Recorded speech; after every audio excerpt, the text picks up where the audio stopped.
नमस्कार. एका चांगल्या नेतृत्वाचं खरं रहस्य काय असतं? ताकद, दयाळूपणा की शहाणपण? या प्रश्नाचं उत्तर आपल्याला सापडतं एका प्राचीन बौद्ध कथेत. ही गोष्ट आहे 3 शहाण्या पक्ष्यांची आणि एका नीतिमान राजाची. चला, या कालातीत ज्ञानाच्या प्रवासाला आपण सुरुवात करूया.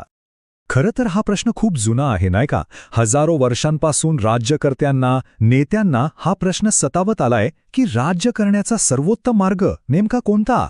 सामर्थ्य वापरावं, दया दाखवावी की शहाणपणाने निर्णय घ्यावेत? तर आपल्याला उत्तर मिळतं एका जुन्या जातक कथेत. आणि गंमत म्हणजे ही कथा स्वतः भगवान बुद्धांनी सांगितली होती, खास करून याच प्रश्नाचं उत्तर देण्यासाठी.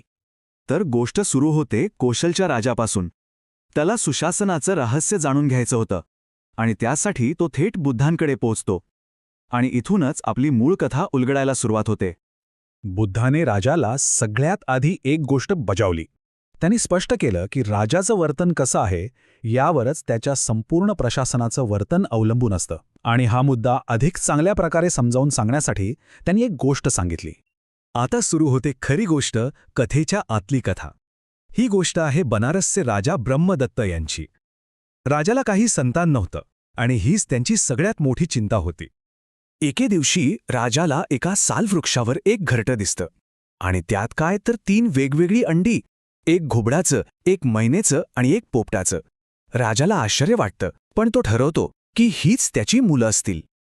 तो ती 3ही अंडी आपल्या विश्वासू दरबाऱ्यांकडे देतो आणि त्यांना सांगतो की त्यांना राजकुमारांसारखं वाढवा. काही वर्ष जातात, ते पक्षी मोठे होतात आणि मग राजा ठरवतो की आता यांच्या बुद्धीची परीक्षा घ्यायची. यात सगळ्यात पहिला नंबर लागतो तो घुबडाचा, ज्याचं नाव ठेवलेलं असतं राजकुमार व्यसंतर. राजा आपल्या पहिल्या मुलाला म्हणजे त्या घुबडाला एक थेट प्रश्न विचारतो. लोकांवर राज्य करण्यासाठी सगळ्यात उत्तम मार्ग कोणता आहे? पाहूया वेसंतर यावर काय उत्तर देतो. तर व्यसंतरचा सल्ला होता तो पूर्णपणे वैयक्तिक गुणांवर आणि चांगल्या चारित्र्यावर. तो म्हणतो की राजाने खोटेपणा, राग आणि मत्सर यांपासून दूर राहायला हवं. तो उत्साही आणि धैर्यवान असावा, कारण देवसुद्धा अशाच नेत्यांचं रक्षण करतात. थोडक्यात सांगायचं तर हे होतं नैतिक नेतृत्वाचं पहिलं सूत्र. राजाला वेसंतरचं म्हणणं इतकं पटलं की त्याने त्याला लगेचच सैन्याचा सेनापती म्हणून नेमलं. म्हणजे बघा वैयक्तिक सचोटीला किती महत्त्व दिलं गेलं. आता दुसऱ्या परीक्षेची वेळ आली. यावेळी राजाने मोर्चा वळवला आपल्या मुलीकडे, म्हणजेच मैनेकडे, जिचं नाव होतं कुंडलिनी. ती तिच्या व्यावहारिक बुद्धीसाठी ओळखली जात होती. राजाने तोच प्रश्न कुंडलिनीला विचारला, पण यावेळी त्याला अपेक्षा होती एका वेगळ्या, अधिक व्यावहारिक उत्तराची. आणि कुंडलिनीचा सल्ला खरंच खूप प्रॅक्टिकल होता. तिने राज्यकारभाराचं रहस्य सोप्या शब्दात सांगितलं. जे तुमच्याकडे आहे ते सांभाळा आणि जे नाही ते मिळवा. तिने शहाणे सल्लागार निवडण्यावर, पैशाचे व्यवहार स्वतः हाताळण्यावर आणि रागावर नियंत्रण ठेवण्यावर भर दिला. हे होतं कुशल व्यवस्थापनाचं दुसरं सूत्र.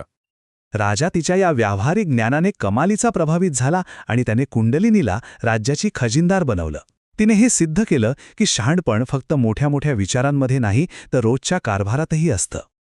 आणि आता वेळ आली होती अंतिम आणि सर्वात गहन परीक्षेची. राजाने आपला तिसरा मुलगा म्हणजे पोपट, ज्याचं नाव जम्मुक होतं, त्याला बोलावलं. पण इथे राजाचा प्रश्न थोडासा बदलतो. तो आता सर्वोत्तम मार्ग नाही तर जगातली सर्वोच्च शक्ती कोणती आहे हे विचारतो. हा एक जास्त खोलवरचा तात्विक प्रश्न होता. यावर जम्बूक शक्तींची एक क्रमवारीच राजासमोर मांडतो. तो शारीरिक शक्ती, पैशाची शक्ती, चांगल्या सल्लागारांची शक्ती आणि चांगल्या कुळात जन्माला येण्याची शक्ती या सगळ्याचा उल्लेख करतो. पण तो सांगतो की या सगळ्यांपेक्षाही एक मोठी शक्ती आहे. आणि मग येतो कथेचा तो क्षण जिथे सगळं सार दडलेलं आहे. जम्बूक स्पष्ट करतो की या सगळ्या शक्तींमध्ये शिकण्याची शक्ती म्हणजेच शहाणपण हीच सर्वश्रेष्ठ आहे. कारण शहाणपणा असेल तरच बाकीच्या शक्तींचा योग्य वापर करून यश मिळवता येतं. शहाणपणाशिवाय बाकी सगळ्या शक्ती व्यर्थ आहेत. हे होतं धोरणात्मक ज्ञानाचं तिसरं आणि अंतिम सूत्र. जम्बूकचं हे उत्तर ऐकून राजा निःशब्द झाला. त्याने जम्बूकला राज्याचं सरसेनापतीपद म्हणजे सगळ्यात मोठं पद दिलं, कारण त्याने सर्वोच्च ज्ञान काय आहे हे सांगितलं होतं. आता आपण कथेच्या शेवटच्या टप्प्यात पोचलो आहोत. पण या कथेचा शेवट फक्त राज्याच्या समृद्धीवर होत नाही, तर पुढे एक रंजक खुलासा आहे. या 3ही पक्षांच्या सल्ल्यानुसार राजाने अनेक वर्ष राज्य केलं आणि त्याचं राज्य खूप समृद्ध झालं. पण प्रश्न हा उरतोच की इतकं अफाट शहाणपण असलेले हे पक्षी नक्की होते तरी कोण? आणि इथे या कथेला एक असं वळण मिळतं जे थक्क करणारं आहे. बुद्ध कोसलच्या राजाला सांगतात की त्या कथेतील पात्र दुसरे तिसरे कोणी नसून त्यांचेच पूर्वीचे जन्म होते. राजा ब्रह्मदत्त म्हणजे बुद्धांचे प्रिय शिष्य आनंद, घुबड व्यसनथर म्हणजे मुख्य शिष्य सारिपुत्त, मैना कुंडलिनी म्हणजे मुख्य महिला शिष्य उपलेवन्ना आणि तो सर्वात शहाणा पोपट जंबूक म्हणजे स्वतः बुद्ध होते. ह्या खुलाशाने ही कथा एका वेगळ्याच उंचीवर जाऊन पोहोचते. तर मग ही प्राचीन कथा जाता जाता आपल्यासमोर एक महत्त्वाचा प्रश्न उभा करते. जर शहाणपण हीच सर्वात मोठी शक्ती असेल तर आजच्या काळात, मग ते राजकारण असो, व्यवसाय असो किंवा समाजकारण, या नेतृत्वात त्याचं स्वरूप काय असायला हवं, यावर विचार करणं हेच या कथेचं खरं सार आहे.